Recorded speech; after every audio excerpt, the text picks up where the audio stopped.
Mental Health and Developmental Services officially began June 1st, 1972. Calvary Cumberland Presbyterian Church, Campbell Street, Jackson. 5 staff members, 10 clients. But the story did not begin there. It began when a community awakened to the isolated world of those with intellectual challenges.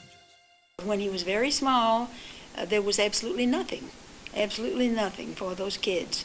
Years ago in the 50s, 60s, you hid these people. You know, you had people that kept their, a lot of times you didn't even know they had another child, a third child, or whatever. They were either in a back bedroom or they were put in an institution. But we got a call and they asked us to go over to this location, and there was a bedroom, obviously, on the back of this house that the door had been taken off. They had turned sideways and nailed the door to and inside this room was a middle-aged, I guess you'd say, or younger lady in a dust cloth gown, and that was all. There was a mattress on the floor, and that was her life. That was her life, until across Jackson, simultaneously, people recognized something must be done for children and adults with challenges. Mailman for my area was a guy named Richard Morford. Richard and I became friends, and one day he asked me if I had access to, I knew I was going to Lambeth, and he said, could you get me into the swimming pool or the tennis and basketball and et cetera for some handicapped individuals? And I said, sure.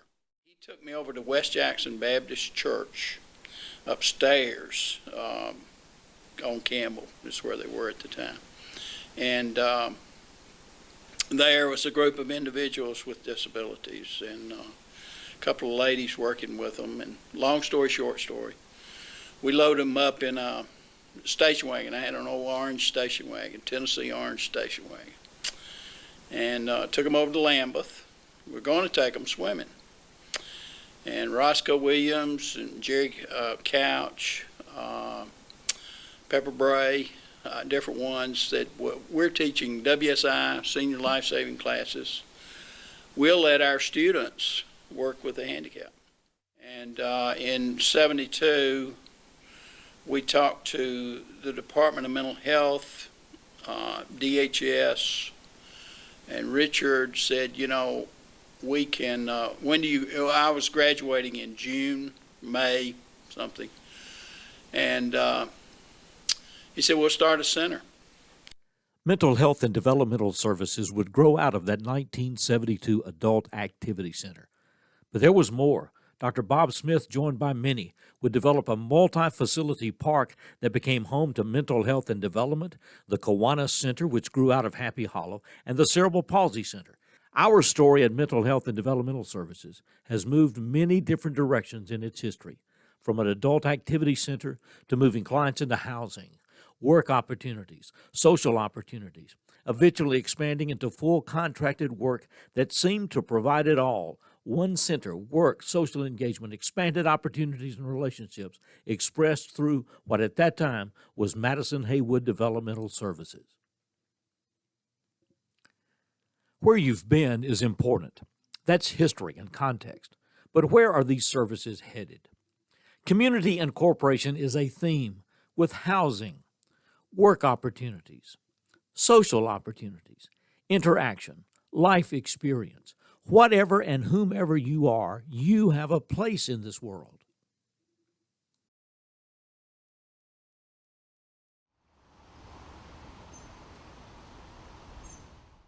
The way I call Safe and Home is I press the call button, and they answer, and then they said that, do you need any assistance and things like that, and I said, and this is the tablet. We have sensors over that doorway and I have sensors in my room.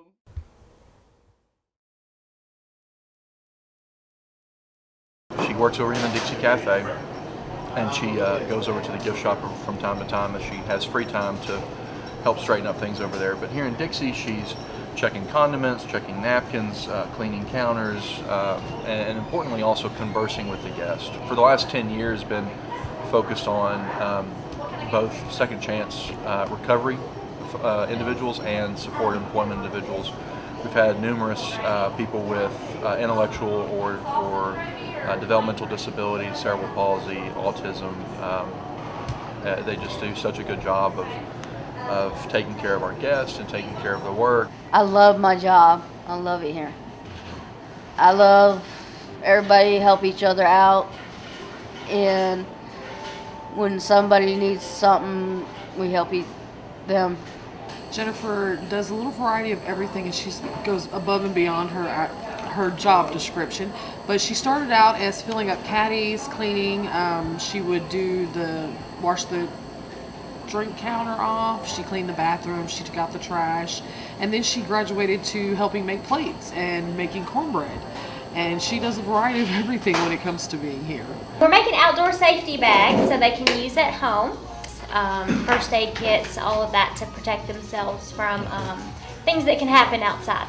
Just to teach individuals how to do things on their own, gain information about activities of daily living and that sort of thing, just to increase independence.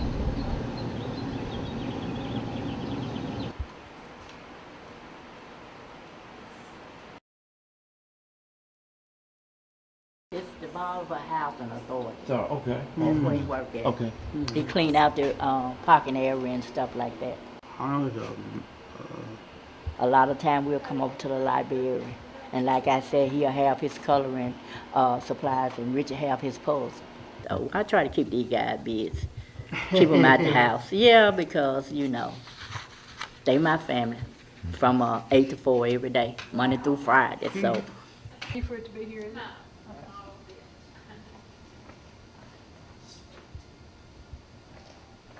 So we're having a fashion show. My coworkers and I decided that this would be a good idea to kind of boost their confidence, kind of give them some type of something to look forward to, especially with everything going on during COVID and the pandemic. They've not been able to really do much socializing, things like that. So we asked them to put on their best dress. Today is Best Dress Day. So we asked them to put on their best dress outfit, come and rip the runway. We are excited to do it with them. So I'm gonna rip the runway to set the tone for the evening. And then I want them to come behind me with that same type of energy. We have music of their choice, the songs they chose that they want to walk to. They chose their outfits. So we're excited. This is something just to basically boost their confidence and give them some type of social interactions. The program has started. I've been with the program. I've seen great gains. Showing more independence of our people that we serve. They are more outgoing, they are enjoying themselves, and that is so important. That is a part of living and being independent, having time to enjoy. They have shown progress in taking care of personal needs, being able to work, understand how to handle different situations as far as stress, everything. They have just grown out of proportion. I am so proud of this program, proud to be a part of it. Earlier, I would say we were a day program with a residential component. Right now, we're a residential program with a day component. We have probably 65 to 70 homes throughout those counties, and we're serving approximately 270 individuals. Those homes have 3 individuals living in it, where it is called supported living, where they are totally responsible for all the bills in the house. The supported living part comes in that we contract with the state and the managed care organizations to provide the individuals to work in the homes. So it's ever evolving, just like the technology continues to change. Just every month there's some new thing coming out with the technology, and and we respond and change. We are always the first ones to volunteer for any of the pilot programs. We are now CQL accredited, which is a national accreditation. We are a technology certified agency called SHIFT, and we are now going through what is called a person-centered transformation, where all of our individuals are being trained. So it's just ever changing. You know, when we sit down to do this again, you know, in 100 years instead of our 50th year, there's no telling what it'll be like. As Mental Health and Developmental Services reflects on its past 50 years and looks forward to a new location and future, know this: MHDS, built on belief in human dignity by people who care.